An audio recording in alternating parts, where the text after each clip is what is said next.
शुक्ला का। बोलो विष्णु भगवान की जय। 16वां एकादशी पदा या देवसैनी एकादशी कहा जाता है।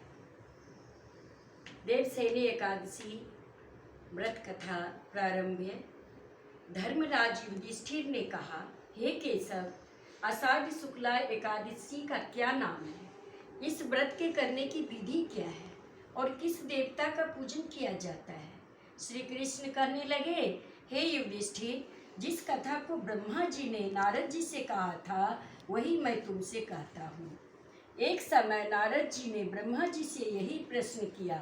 तब ब्रह्मा जी ने उत्तर दिया कि हे नारद, तुमने कलियुगी जीवों के उद्धार हेतु अच्युतम प्रश्न किया है, क्योंकि एकादशी व्रत सब व्रतों में एवं श्रेष्ठ है। इस व्रत से समस्त पाप नष्ट हो जाते हैं और जो व्यक्ति इस व्रत को नहीं करते वह नरकगामी होते हैं। इस व्रत के करने से भगवान विष्णु प्रसन्न होते हैं।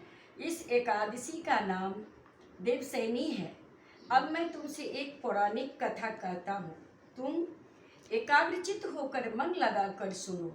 सूर्यवंश में मानधाता नाम का एक चक्रवर्ती राजा हुआ है, जो सत्यवादी और महान प्रतापी था।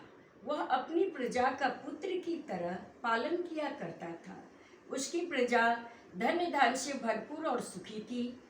उसके राज्य में कभी अकाल नहीं पड़ता था। एक समय उस राजा के राज्य में 3 वर्ष तक वर्षा नहीं हुई और अकाल पड़ गया। प्रजा अन्न की कमी के कारण अत्यंत दुखी हो गई। अन्न के न होने से राज्य में यज्ञादि भी बंद हो गई। एक दिन प्रजा राजा के पास जाकर कहने लगी, हे राजन, सारी प्रजा त्राही त्राही पुकार रही है, क्योंकि समस्त विश्व की सृष्टि का कारण वर्षा है। वर्षा के अभाव से अकाल पड़ गया है और अकाल से प्रजा मर रही है। इसलिए हे राजन, कोई ऐसा उपाय कीजिए जिससे प्रजा का कष्ट दूर हो। राजा मानधाता कहने लगा कि आप लोग ठीक कह रहे हैं, वर्षा से ही अन्न उत्पन्न होता है और आप लोग वर्षा न होने से अत्यंत दुखी हो रहे हैं। मैं आप लोगों के कष्ट को समझता हूँ। ऐसा कहकर राजा कुछ सेना साथ लेकर वन की तरफ चल दिया। वह अनेक ऋषियों के आश्रम में भ्रमण करता हुआ अंत में ब्रह्मा के पुत्र अंगिरा ऋषि के आश्रम में पहुंचा। वहां राजा ने घोड़े से उतरकर अंगिरा ऋषि को प्रणाम किया। मुनि ने राजा को आशीर्वाद देकर कुशल क्षेम के पश्चात उनसे आश्रम में आने का कारण पूछा।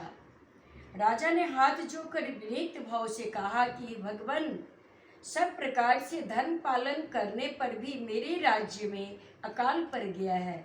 इससे प्रजा अत्यंत दुखी है।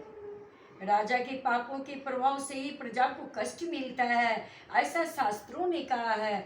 जब मैं धर्मानुसार राज्य करता हूँ तो मेरे राज्य में अकाल क्यों पड़ गया? इसके कारण का पता मुझको अभी तक नहीं लग सका। अब मैं आपके पास इसी संदेह के निवारण के लिए आया हूँ। कृपा करके मेरे इस संदेह को दूर कीजिए, साथ ही प्रजा के कष्ट को दूर करने का कोई उपाय बताइए। इतनी बात सुनकर ऋषि कहने लगे, हे राजन, यह सतयुग सब युगों में उत्तम है।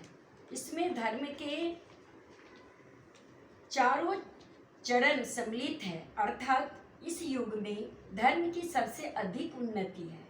लोग ब्रह्मा की उपासना करते हैं और केवल ब्राह्मणों को ही वेद पढ़ने का अधिकार है। ब्राह्मण ही तपस्या करने का अधिकार रख सकते हैं, परंतु आपके राज्य में एक शूद्र तपस्या कर रहा है।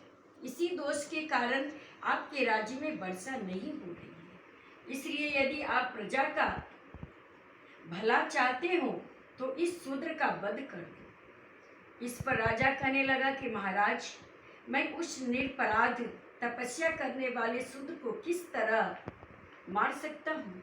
आप इस दोष से छूटने का कोई उपाय बताइए।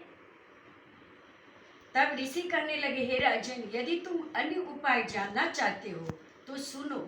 आषाढ़ मास के शुक्ल पक्ष की पदा नाम की देवसैनी एकादशी का विधि पूर्वक व्रत करो।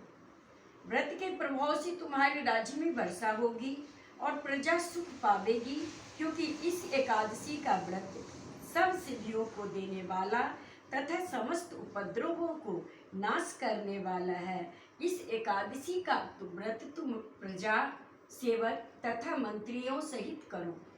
मुनि के इस वचन को सुनकर राजा अपने नगर को वापस आया और उसने विधि पूर्वक पदा देवशयनी एकादशी का व्रत किया। इस व्रत के प्रभाव से वर्षा हुई और प्रजा को सुख पहुंचा। अतः इस मास की एकादशी का व्रत सब मनुष्यों को करना चाहिए। यह व्रत इस लोक में भोग और परलोक में मुक्ति को देने वाला है।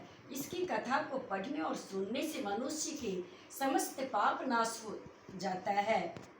इस प्रकार एकादशी महात्मा का 16वां अध्याय समाप्त हुआ। बोलो विष्णु भगवान